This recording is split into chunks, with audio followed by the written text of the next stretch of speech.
I used to fist fight goats when I was a kid. Did you win? No, I was just a little child. They whooped my ass, dude.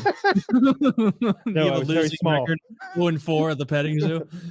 Yeah, well, my parents had goats and stuff, and it would feel like I would have to walk this field every single day to be able to get from my house to my grandparents' house so they could watch me because my parents worked. And there were goats in the field, and they fucking attacked me every single day. And they were really mean. But at a certain point, it was like a game for me where I would like physically fight back against these demons that they didn't care. They were just like fucking with me. Yeah. And I was like maybe 5 to 7. So before I probably weighed 45, 55 pounds, somewhere in there. So I was like a little tiny guy, whatever the average weight is. Maybe that's low. I don't know, whatever. But I like fully remember fist fighting goats and like actually trying to like get them off of me and like hitting them and then feeling like my hits didn't do anything and they just didn't care. So damn. Yeah, goat is a formidable foe. My grandparents on their farm had a hog that lived in a coop or a pen, I guess, adjacent to the chickens. And every time I'd go in there, this fucking hog would chase me. And I was like 5 years old, 6 years old. Dude. And so it was like way closer to eye height than like it is for adult me. And so I was terrified of this hog. Looking back, my grandpa was like, Taylor, get in there with that hog. No, he's not going to chase you. Get in there. And then I get in there and I'm like, running from this hog. And I hated the hog. And then eventually I came down and they had butchered it and killed it and told me I was eating that hog. And I got a sense of victory, a sense of winning. You were excited. You were validated. I was excited. Yeah. They killed the hog that chased and bullied me and we ate it. And they also killed the rooster that would chase and bully my younger brother. And we ate him as well. Damn. That's what you fucking get. Yeah, you country fuckers. Justice. Yeah, that's country justice. I used to raise a bunch of animals for 4-H, and my sister is very emotional and very like I guess a normal girl, a normal young girl. And she had all these animals and she took care of them and stuff and then named them and then she bonded with them and then they would get slaughtered. And my dad, who is just like a old country boy, I would help him slaughter them. And the lambs, the lamb is delicious. Like I love lamb. Lamb is amazing. It's very, very, very good. And he would always make like pastas and things like that and bolognese, all this really good food. And he's such a great cook. And my sister, she never really asked about any of that stuff, but we would eat the animals that we raised. And my sister was like, "This is so good." One night, "This is so good." And my dad was like, "Yeah, that's Edgar." And that was her lamb. Oh, God. She was recently slaughtered. And she like obviously lost her mind, was like just stricken with grief. My parents say that she ended up finishing the meal. Like she didn't like she kind of got over it, but I don't believe that. I don't remember it like that. You think your father knew what he was doing, or did he just not expect somebody to be attached to a lamb? I think that he sort of playfully knew what he was doing, but I definitely don't think he expected the reaction that he was given, for sure. Playfully knew. That's Caleb. Yeah. Exactly. Yeah. My dad's a little bit of a bastard, for sure. Yeah. He's a trickster. Woody's the only person who ever killed and ate one of my pets. Really? Yeah. Henrietta. Yeah. He bludgeoned it. Eventually, out there in the forest. Eventually, yeah. R.I.P. More of like a Hostel 2 kind of way to kill a chicken. That chicken did 9/11. Like it was a fucking war criminal or something. He had that chicken sitting on a seatless chair, whipping it on the underside. Like even in that James Bond treatment, where you hit him with that knotted rope and the balls. It was just Caleb, do you know this background already? Are you familiar with this? I do not. We went on this survival trip and we didn't bring any food. We just brought like some hammocks and some weapons. And the idea was we were going to catch food along the way. But as an ace in the hole, we did bring a live chicken. And the chicken was always intended to be dinner, like, few days deep into the trip, so that, like if we were struggling, it would be a little pick me up along the way. That's the thing to do on video. And it's the thing to do. But unlike Kyle, I've never gone hunting. So this whole like experience of killing your own food and cooking it and eating it was new to me, a thing that I wanted to have lived through. And so Kyle held the chicken down, but when he did it, he put like a limb, a big stick over its neck to protect his own hands from my inaccurate machete swings. Right. Because of that, really, well, there was maybe a half inch that was still it was really a lot of shoulder that I hit. I didn't have the clean shot at the neck that I would have without the log there. And anyway, it took, I don't want to exaggerate, but to remove the head, would you call it 4 blows? At one point, the chicken Wow. went, freedom!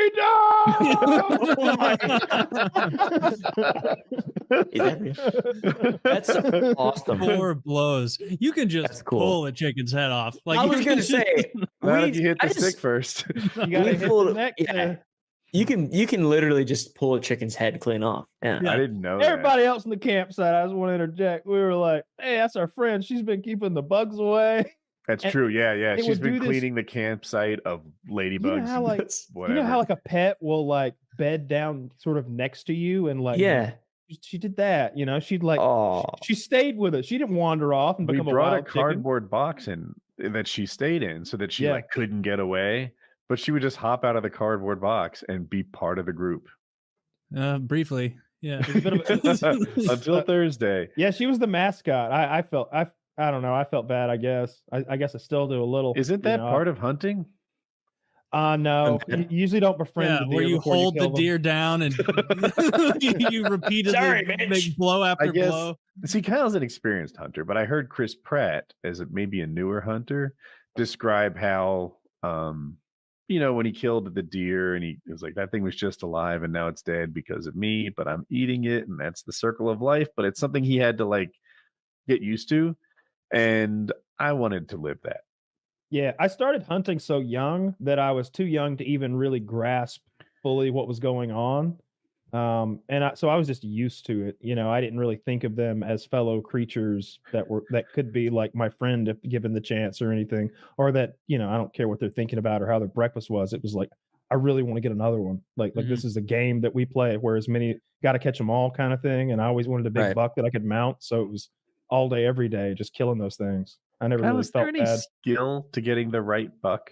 Like, so much. Well, I mean, all right. So a big part of it is because the trophy is dependent on how many antlers or points the antler has, or there's whatever. A complex scoring mechanism used to gauge how good the rack is. But it seems to me they're all the same difficulty to hit, and I don't know why one's a bigger trophy than the other. Okay, so the male whitetail is seemingly by nature more wily and solitary at times. So he's not always with that group moving to your food plot. You sort of position yourself between where they bed down and where they eat, or vice versa, dusk to dawn.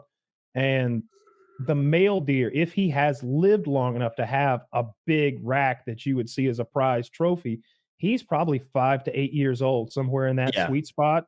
And so he has proven himself to be a wily deer, because presumably you're in deer hunting territory.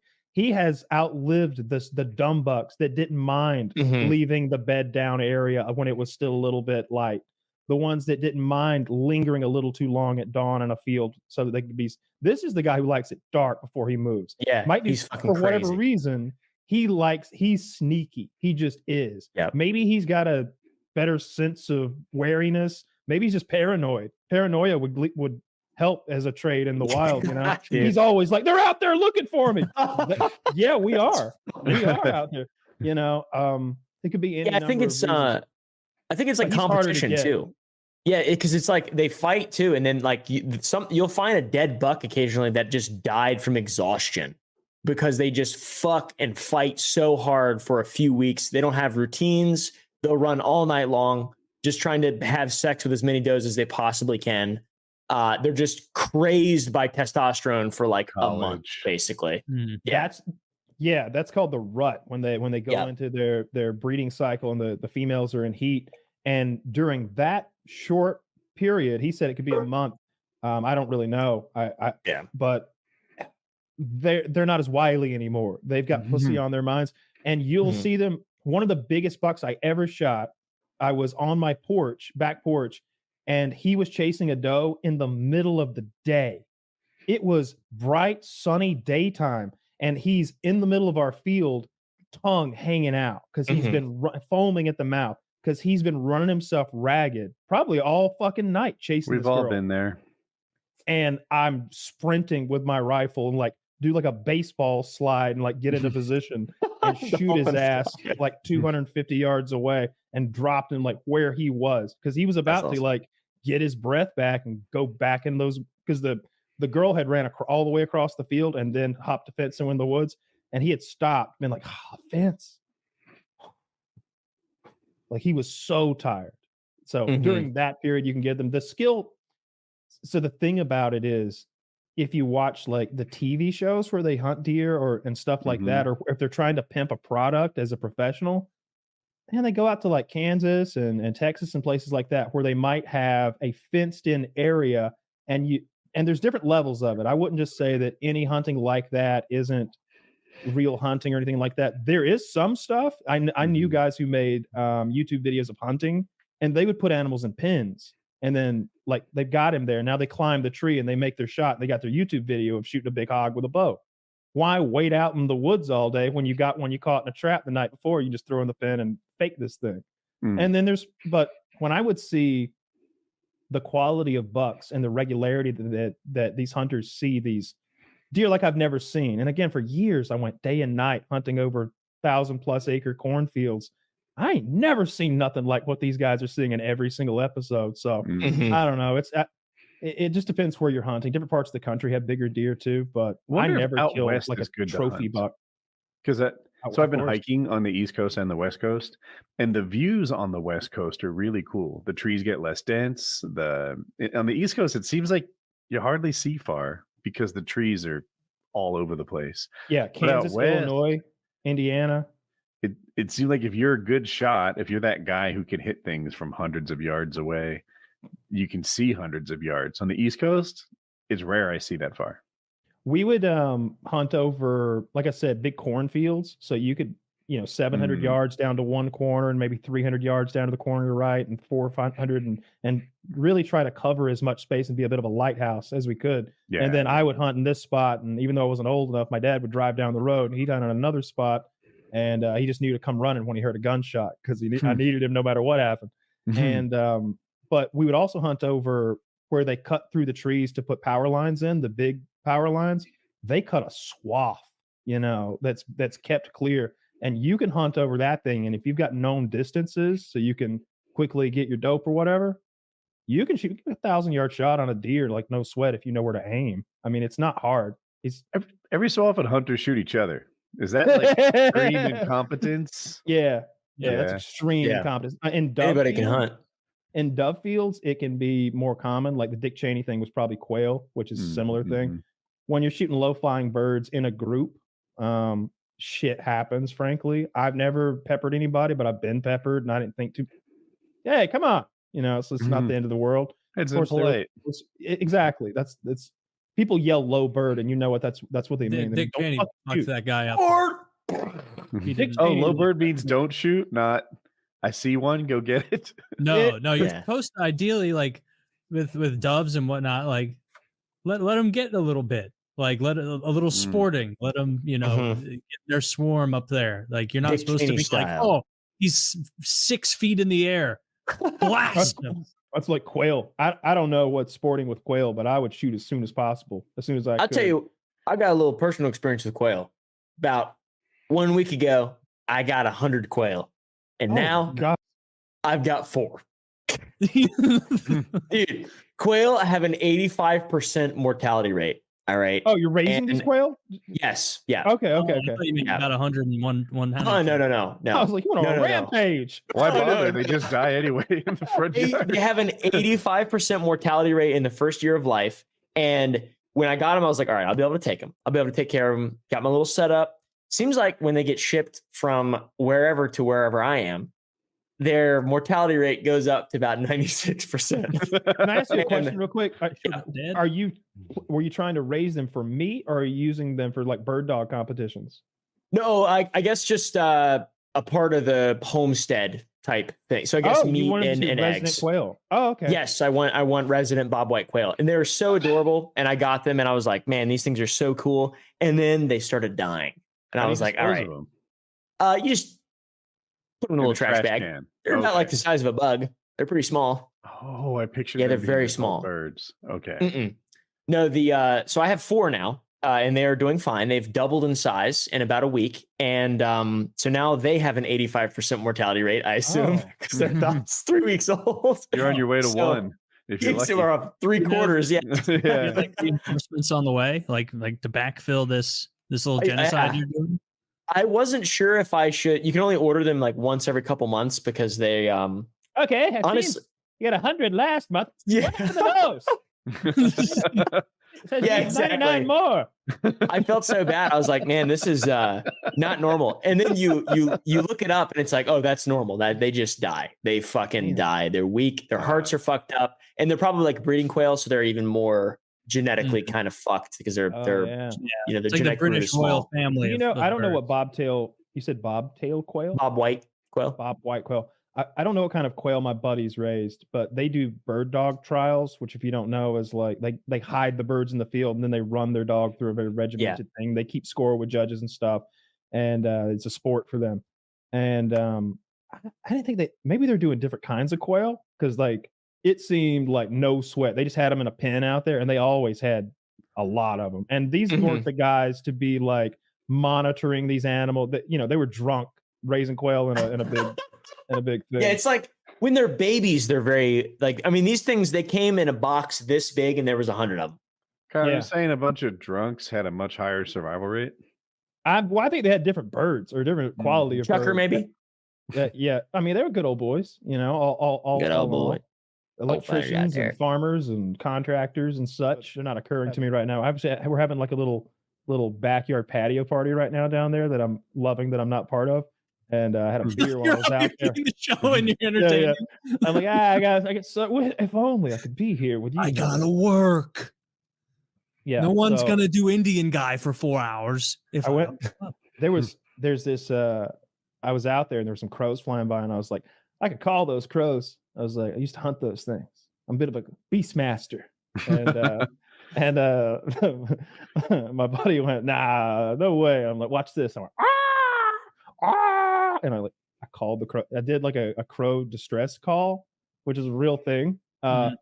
They're swooping around out there like a Hitchcock movie. It's hilarious. I'm not joking. There's 30 fucking crows out there losing their minds over this little group. You went to the party for 40 seconds and ruined it.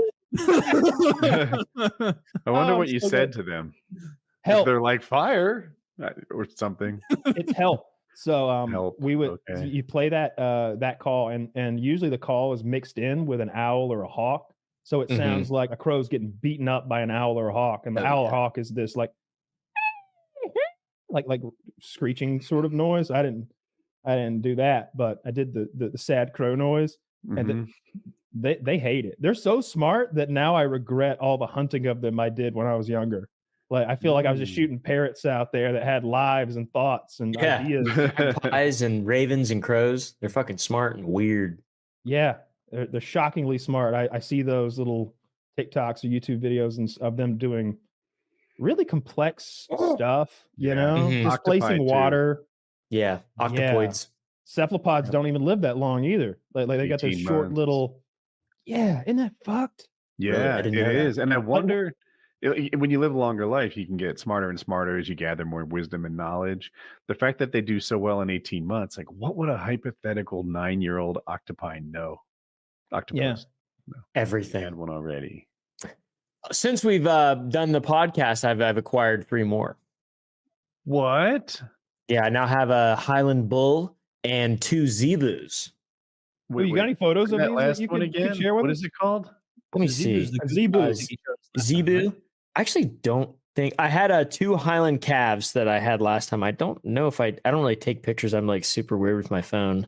How much do they cost? Oh, yep. Actually, do you have a picture of the zebu, the mom? Zach, it's ZEBU. Can you Yeah, find one? zebu. See, Oh, I can see. Yeah. there you go. Oh, that's the cow's face off the fancy milk I buy. Yep. They're really small.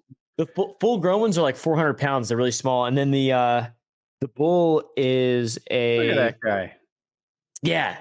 Is Look that at the nutsack African? on that thing. Look at I believe they're like, nutsack. yeah, African, Asian. I mean, oh man, can't evolution do better than nutsack? Oh, is that the really one that they chop the head off on Apocalypse Now with the machete? Maybe. Oh yeah. You ever seen that, Taylor? Apocalypse Now, where they kill the bull? They do it for real toward the end of Apocalypse Now with a machete.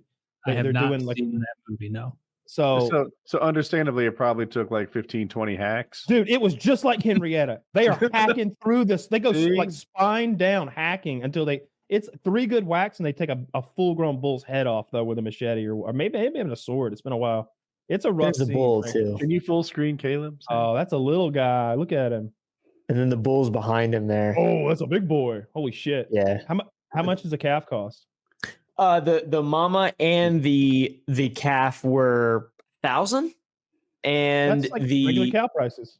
It was at an auction, and the bull was 1,200, and I was supposed to get a cow, Highland cow that was pregnant. I wanted a Highland cow that was pregnant, but she ended up going for like $3,800, and I was like, I'm not fucking paying that much. So I got a little zebu, because nobody wants a zebu. They're like little useless, adorable little yard ornaments. Yeah, you just wanted a friend.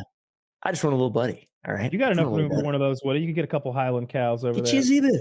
I don't have a grass fence, and if I did have a proper fence, it would make mowing even harder. That's fair. True. That's fair. I'll grow you one. You can have one of my calves. That sounds fun. He'd slaughter it, and you'd be like, how's little birdie doing? Woody's like, man, it packed out good. I'm talking 80 pounds of beef. Yeah. I didn't know it was going to be fat. I had to kill it as soon as I got home. Ew. Woody only wants those like Belgian blue jacked cows. Yeah. He gave me a fat cow. Yeah, I like those cows that are just full of muscle. Every cow should be those cows. Oh, I love cows. They're so cute. Pituitary problem. They're too sweet. Like that. If you know any cows, then you should feel a little guilty about eating beef. They're so cute. Sweet. Gotta not think about it. And their tongues are like that long. Their tongues shoot out of their mouths. That's what they when said. They're babies, they suck your thumb. Yeah, they're really weird. I did not think about it. The Nuremberger trials. Yeah, Nuremberger trials. But yeah, the zebu's cool though. I love her. Her name's Gertrude. That's I know. There's this. It's a good name for a cow. There's an old sci-fi show called Sequest, and it's in the future. And beef has been outlawed. It's like crime to possess beef because agriculture has been sort of outlawed because the flatulence and the burps from the cows were such an issue for the ozone. I guess that's the future we foresaw in 1993 or whenever this show was out. But there's a show where the guy he's got one. He's cooking up a burger like in his quarters, and the chief comes along and catches. He's like, "Is that a real hamburger? Give me that contraband. Get the hell out of here. I ought to send you to the brig." So he goes to throw it in the trash, and he's like, "Oh yeah!"